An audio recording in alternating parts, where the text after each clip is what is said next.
MK commodity analysis की यह लहसुन साप्ताहिक विश्लेषण वीडियो में तमन्ना आपका स्वागत करती हूँ। सबसे पहले हमारे दर्शकों को ईद के त्योहारों की और चैत्र नवरात्रि की हार्दिक शुभकामनाएं। आइए अब बात करते हैं पिछले सप्ताह के कारोबार के अंदर लहसुन में जो परिस्थितियां बनकर निकल कर आ रही है उसके बारे में। आपसे निवेदन है कि हमारी वीडियो को ज्यादा से ज्यादा शेयर करें, हमारे चैनल को सब्सक्राइब करें और आप हमें सपोर्ट करने के लिए ज्वाइन भी कर सकते हैं। लहसुन में बीता हुआ पिछला सप्ताह काफी महत्वपूर्ण टेक्निकल दृष्टिकोण से था। लहसुन के भाव निचले स्तर को छूने के बाद मार्केट में अच्छी खासी रिकवरी दिखाई थी, वह हमने आपको पिछले सप्ताह के साप्ताहिक विश्लेषण में बताया था। इसके बाद यह सप्ताह पूरा रेजिस्टेंस सप्ताह होना बेहद जरूरी था। टेक्निकल एवं फंडामेंटल मार्केट की स्ट्रांग पोजीशन के लिए यह सप्ताह मार्केट सामान्य एवं थोड़ी मजबूती के साथ उभरता हुआ दिखाई देना जरूरी था। बिल्कुल इसी तरह से यह मार्केट की चाल पिछले सप्ताह रही है।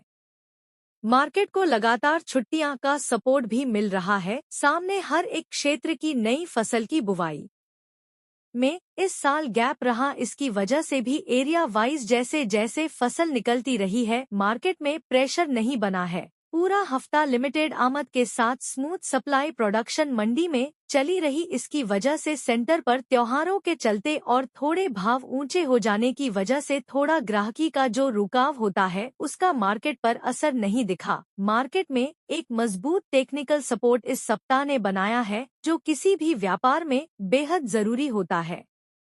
अब बात करते हैं उत्पादन की स्थिति इस सप्ताह में जो बनी है उसके बारे में। जैसे जैसे फसल निकल कर आ रही है, जैसे हमारे चैनल ने आपको बताया था, उसी तरह प्रोडक्शन काफी कम बैठा है। हमारी टीम लगातार राजस्थान, मध्य प्रदेश, गुजरात, हिमाचल प्रदेश, उत्तर प्रदेश एवं कश्मीर के किसानों एवं व्यापारी भाइयों से संपर्क में है। हम लगातार फसल की स्थिति पर नजर बनाए हुए हैं।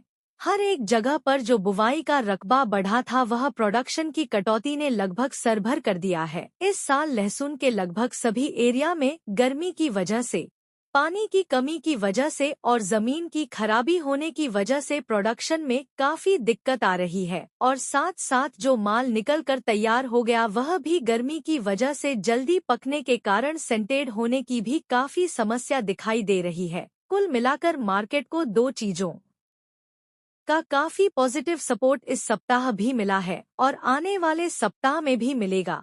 एक, लगभग नई प्रोडक्शन का 1 करोड़ बैग निकल जाने के बावजूद सेंटर की पाइपलाइन पूरी तरह से खाली की खाली पड़ी हुई है और दूसरा, जैसे जैसे प्रोडक्शन कम निकाल कर आ रहा है वह रिपोर्ट मार्केट में जाने से मार्केट का सेंटीमेंट काफी पॉजिटिव बनता हुआ दिखाई दे रहा है। अब बात करते हैं निर्यात के बारे में। पिछले सप्ताह निर्यात में व्यापार में दो देश और भारत के लहसुन के लिए आयात करने में जुड़े हैं, एक म्यांमार और दूसरा सिंगापुर। अब यहाँ पर एक दिक्कत आ रही है कि बर्मा, मलेशिया और थाईलैंड जो हमारे लहसुन का रेगुलर आयात करने लगे थे, वहाँ पर भूकंप की वजह से आने वाले सप्ताह में क्या स्थिति बनती है उसे पर निर्यात की स्थिति स्पष्ट होगी।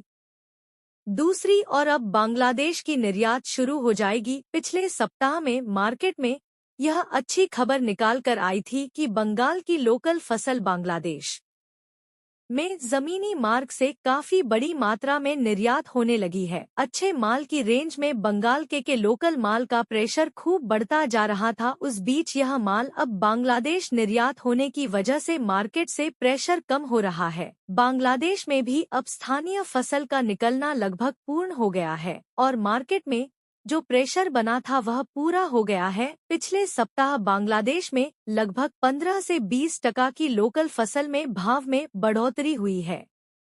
अमेरिका ऊटी के माल में लगातार अपनी डिमांड बनाए हुए हैं, जबकि इस सप्ताह से सुख माल आ जाने के बाद निर्यात की स्थिति और अच्छी बनने की गुंजाइश दिखाई दे रही है। आगे अब चीन की फसल का भी चीन के मार्केट पर असर दिखेगा। इस हिसाब से यहाँ पर मार्केट की जो स्थिति रहती है वह भी निर्यात के लिए काफी महत्वपूर्ण बात बन जाएगी।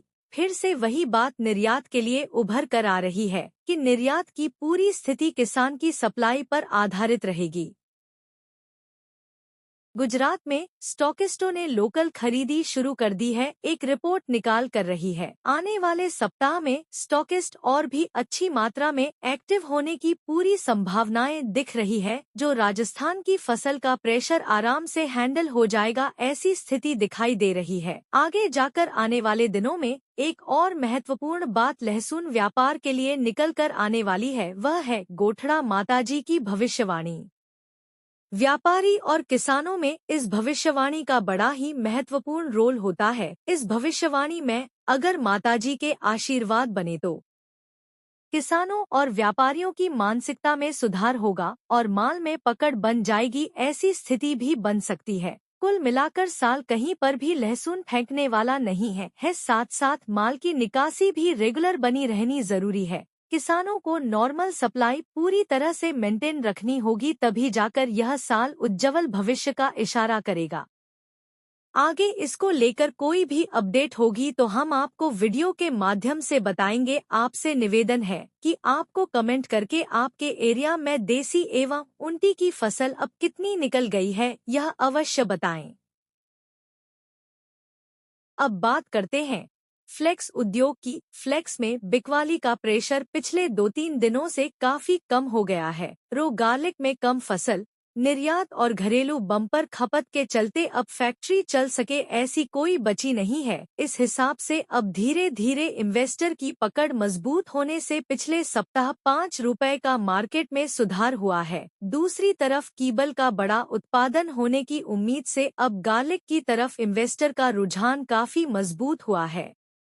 साथ साथ रो गार्लिक के व्यापारी में भी फ्लेक्स के स्टॉक का रुझान बनता जा रहा है। इस साल स्टॉक में क्वालिटी की दिक्कत को देखकर रो गार्लिक के स्टोकिस्ट मार्च एंडिंग के बाद अवश्य अपनी नई पोजीशन बनाएंगे, ये अब तय दिख रहा है। आगे जाकर कोई भी लहसुन के व्यापार के बारे में अपडेट होगी तो हम आपको इस चैनल के माध्यम से बताएंगे। कृपया हमारे चैनल को लाइक करें, शेयर करें और सब्सक्राइब करें। धन्यवाद।